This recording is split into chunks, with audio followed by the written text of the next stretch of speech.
এক বাটি চাল। নবনীতা দেবসেন। এক গ্রামে 4টি ছেলে ছিল। ওরা 4 জনে বন্ধু। একসঙ্গে পড়াশোনা করে, একসঙ্গে খেলাধুলা করে, একসঙ্গে খায় দায় ঘুমোয়, কাজকর্ম করে না। একজনের বাবা মা নেই, একজনের বাবা নেই, একজনের মা নেই, আর একজনের বাবা মা দুজনেই অন্ধ। ওরা 4 জন সারাদিন একসঙ্গে কাটিয়ে রাত্রির বেলা যে যার বাড়িতে ফিরে যেত। একদিন যার বাবা নেই, তার মা তাকে বললেন, যা তো বাবা, এক বাটি চাল ভিক্ষে করে আন, ঘরে কিছুই নেই। এই ছেলেটির নাম দুখু। দুখু গিয়ে বন্ধুদের বলল। তারা বলল, সে কি কথা, এক বাটি চাল এখনই এনে দিচ্ছি। যার মা নেই সে গিয়ে তার বাবাকে বললে, এক বাটি চাল দাও না বাবা। বাবা বললেন, তুমি নিজে রোজগার করো কি? আমার কাছে যে অন্যের জন্য চাল ভিক্ষে করতে এসেছো? এই ছেলেটির নাম টুকু। ওর বাবা ব্যবসায়ী। পাড়ায় তারা মন্দ লোক বলে খুব নিন্দে। একে কিপটে, তাই জোচ্চোর। টুকু বন্ধুদের গিয়ে বললে তার বাবা কি বলেছেন। তখন যার বাবা মা অন্ধ, সে বললে, আমি আনছি, আমার বাবা মা তো দেখতে পাবেন না, আমি ভাড়ার ঘর থেকে এক বাটি চাল এনে দিলে কেউ জানতেও পারবে না। কিন্তু একটু বাদে সেও খালি হাতে মাথা নিচু করে ফিরে এলো। ওর বাবা মা চোখে দেখে না, কিন্তু কানে শোনে, সব টের পান। ও যেই না চালের বাটিতে হাত দিয়েছে, মা বলে উঠেছে, চাল নেয় কে রে? এমনিতেই আমাদের চাল বাড়ন্ত, কাল কি খাবো ঠিক নেই। বাড়ন্ত মানে কমতি। সেই শুনে ছেলে ফিরে এসেছে, চাল আনেনি। এই ছেলেটার নাম সুখু। আর যার বাবা মা কেউ নেই, সে নিজেই একটু আধটু সংসার করে। তার ঘরেই এক বাটি মোটে চাল ছিল। সেই চালটুকু এনে ধরে দিল বন্ধুকে। ওকে তো কেউ বলবার নেই, এই বন্ধুর নাম রুকু। রুকুর দেওয়া এক বাটি চাল নিয়ে দুখু বাড়িতে গেল তার মাকে দেবার জন্য। চাল পেয়ে খুশি হয়ে মা বললেন, আহা, কে তোকে চাল দিল রে বাছা? আমি আশীর্বাদ করছি তার বাটির চাল যেন কখনো না ফুরোয়। দুখুর মা যেই না কথাটা মুখ দিয়ে উচ্চারণ করেছেন, অমনি হলো কি, রুকুর হাতের শূন্য চালের বাটিটা ধবধবে সাদা সরু চালে ভর্তি হয়ে গেল। রুকু তো অবাক, এ কি ম্যাজিক নাকি? সত্যি সত্যি চালই কিনা পরীক্ষা করতে সে হাঁড়িতে ভাত বসিয়ে দিল। দিব্যি ভাত ফুটে সুগন্ধে ভুরভুর করতে লাগলো সারা বাড়ি। মহানন্দে সুখু, দুখু, রুকু, টুকু 4 বন্ধু সেই ভাত একটু নুন দিয়ে খেয়ে ফেললে। এত সুন্দর চালের ভাত তারা কখনো খায়নি। রুকু তাকিয়ে দেখে বাটিটা আবার চালে ভরে উঠেছে। আরে সত্যিই তো। সুখু বললে, এ কীরকম ম্যাজিক হলো? টুকু বললে, ভাতটা তো সত্যিকারেরই ভাত ছিল। তখন দুখু বললে, আমার মা চাল পেয়ে আশীর্বাদ করেছিলেন, তাই এই চালটুকু যে দিয়েছে তার বাটির চাল যেন কোনো দিন না ফুরোয়। মায়ের আশীর্বাদ তো মিথ্যে হয় না, তাই বাটি ভরে উঠেছে।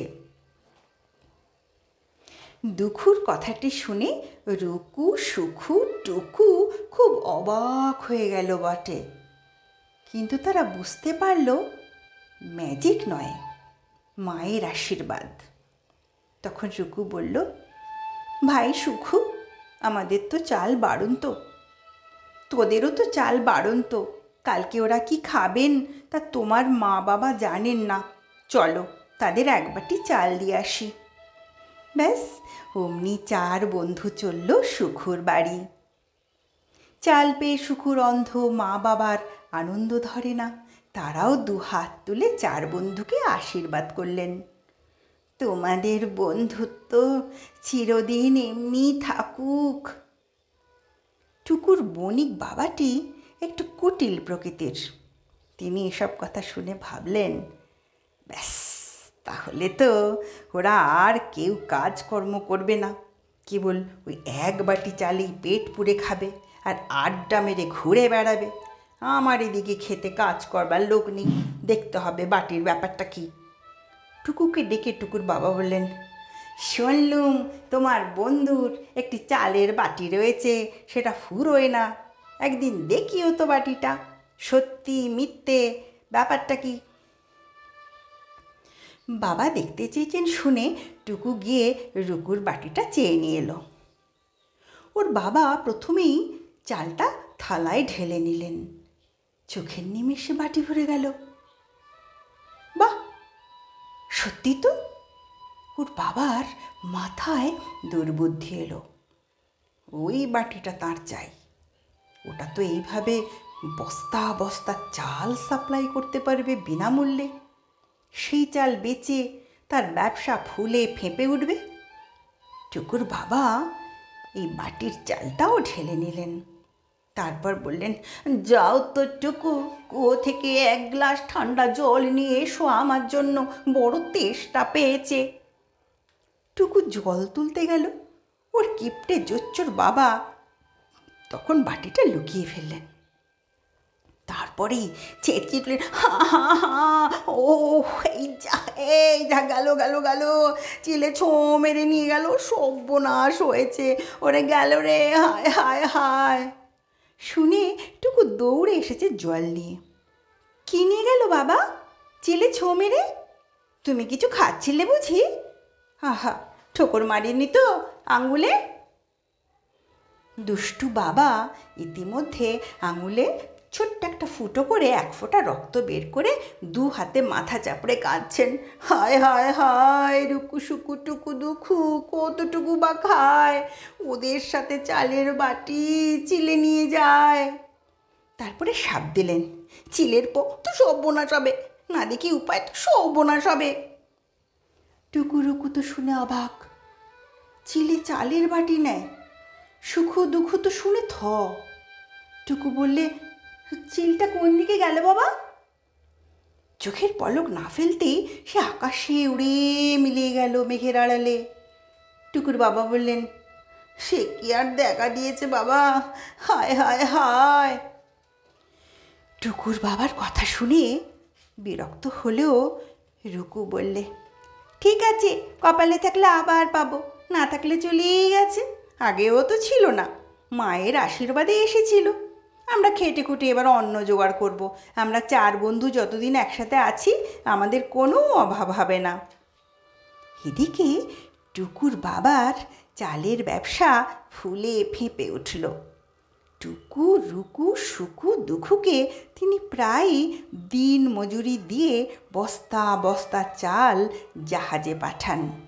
ধনী হয়ে পুরনো বাড়িটা ছেড়ে টুকুর বাবা নতুন বাড়িতে উঠে গেলেন আর নতুন একজন বউকে বিয়ে করলেন। সেই বউ এসে গিন্নি হলেন। টুকুকে তিনি থাকতে দিলেন নিচের তলার ঘুপচি ঘরে, যেখানে একজনেরও বিছানা পড়ে না, 4 বন্ধুকে আঁটবেই না কখনো। ঘর দেখে টুকু বললে, আমি চললুম। টুকু গিয়ে রুকুর বাড়িতে রইল। রুকুর বাড়িতে রুকুর মা নেই, বাবা নেই, রুকু একলাটি। টুকুর বাবার কাছে এখন দিন মজুরি খাটে গ্রামের অনেক মানুষ। রুকু বললে, আমাদের তো আর তেমন দরকার নেই তোর বাবার, চল এবার আমরা অন্য কোনো শহরে গিয়ে কাজকর্ম খুঁজি। কিন্তু খাবো কি? টুকুর বাবা তো রোজ ভাত খাওয়ান তাদের। খেতে বসে সেদিন হঠাৎ রুকুর মনে হলো ভাতের সুগন্ধটা কেমন যেন চেনা চেনা, এতদিন খেয়াল হয়নি। রুকু বললে সুখুকে, সুখু বললে দুখুকে, দুখু বললে টুকুকে, টুকুও খাওয়ার সময় খেয়াল করে দেখলে। তাই তো, এত সুগন্ধি। তবে কি রুকুর সেই বাটির কল্যাণেই এত বাড়ন্ত বাবার ব্যবসার? টুকু বললে, ব্যাপারটা কি ধরতে হবে, অসম্ভব নয়। রুকুর খুব বুদ্ধি, সে বললে টুকুকে, দাঁড়াও, আগে কিছু বলো না, আমি একটা বুদ্ধি করি। তুমি একদিন তোমার নতুন মার সঙ্গে আমাদের দেখা করিয়ে দাও, তারপরেই আমরা বুঝে ফেলবো কী ব্যাপার। টুকু তার সৎমাকে গিয়ে বললে, আমার বন্ধুরা তোমার সাথে দেখা করতে আসবে বিকেলবেলা, চা মিষ্টি খাইও। টুকু, সুকু, রুখু, দুখু সেজে গুজে গেল। চা মিষ্টি নিয়ে সৎমা এলো। দুখু বলছে, জানো, আমাদের বাড়িতে একটা ঘটি ছিল, যার সর্ষের তেল কখনো ফুরোয় না, কিন্তু মা মাজতে গিয়ে ঘটিটা ভেঙে ফেললেন বলেই আমাদের এত কষ্ট। শুনে টুকুর নতুন মা বললে, আহারে, ওটা আজ থাকলে কত সুবিধে হতো, কি সুন্দর তেলের ব্যবসা করা যেত। সুখু বললে, আমার মামার বাড়িতে একটা কৌটো ছিল, তাতে সর্বদা একটাই মোহর থাকতো, যতবার ওটা তুলে নেবে ততবারই আরেকটা মোহর কৌটোয় ফিরে আসে। দেশ ভাগ হবার সময়ে না কৌটোটা হারিয়ে গেছে। শুনে হায় হায় করে টুকুর মা বলল, অত মূল্যবান কৌটো ওরা একটু যত্ন করে রাখলেন না, হারিয়ে ফেললেন। ইস, যত ইচ্ছে মোহর পাওয়া যেত কৌটোটা থেকে, কি মজা। টুকু বলে উঠল, দূর দূর, যত বাজে কথা, তুমি ওসব বিশ্বাস করো না তো নতুন মা, তোমার কাছে ওরা চাল মারছে, অমন কখনো হয় নাকি? তেলের ঘটি তেল ফুরোয় না, মোহরের কৌটোয় মোহর ফুরোয় না, সব অসম্ভব গল্প, তুমি কানেই তুলো না নতুন মা। তখন নতুন মা বলে উঠল, তা কেন হবে না? তোমার বাবারই তো একটু বাটি আছে, যার চাল কখনো ফুরোয় না, যতবার চাল নেবে ততবার ভরে ওঠে। সারা রাত বসে তোমার বাবা আর আমি তো কেবল ওটাই করি, চাল ঢালি আর চাল ঢালি, বস্তা ভরি আর বস্তা ভরি। তাই নাকি, তাই নাকি? একসঙ্গে চার বন্ধুতে বলে ওঠে, তাই নাকি? তাই কখনো হয়? টুকু বলে, বাবার এমন বাটি থাকলে কি আমি জানতুম না? এটা তুমি কি বলছো নতুন মা? এটা সত্যি কথা নয়, একেবারে মিথ্যে কথা। তখন রুকু বললে, শোনো শোনো, তোমরা তর্ক করো না, বরং বাটিটা একদিন আমার চোখে দেখি না কেন? বাড়িতেই তো আছে, আমিও জীবনে অমন ম্যাজিক বাটি দেখিনি, এক পিসি সরকারের ওয়াটার অফ ইন্ডিয়া ছাড়া। নতুন মা, তুমি একদিন বাটির ম্যাজিকটা তবে দেখাও, নইলে সত্যি আমরা বিশ্বাস করতে পারছি না তোমার কথা। তুমি নিশ্চয়ই আমার বন্ধুদের আজে বাজে কথা শুনে শুনে বানিয়ে বানিয়ে গল্প বলছো। এটা সত্যি হতেই পারে না, চালের বাটি কখনো ঢাললেই ভরে ওঠে নাকি? এমন কথা শুনিনি কখনো। বেশ, দাঁড়া তবে, দেখাচ্ছি তোদের আমার কথা সত্যি না মিথ্যে। এই বলে রাগে গড় গড় করে নতুন বউকে বাটিটা নিয়ে এলো। যেই না আনা, অমনি টুকু ছো মেরে বাটিটা তুলে বলল, চিলে মারেছ পুটুলি বেঁধে থো, যার বাটি তার কাছে যা, চোর ছাচোর কাঁচকলা খা।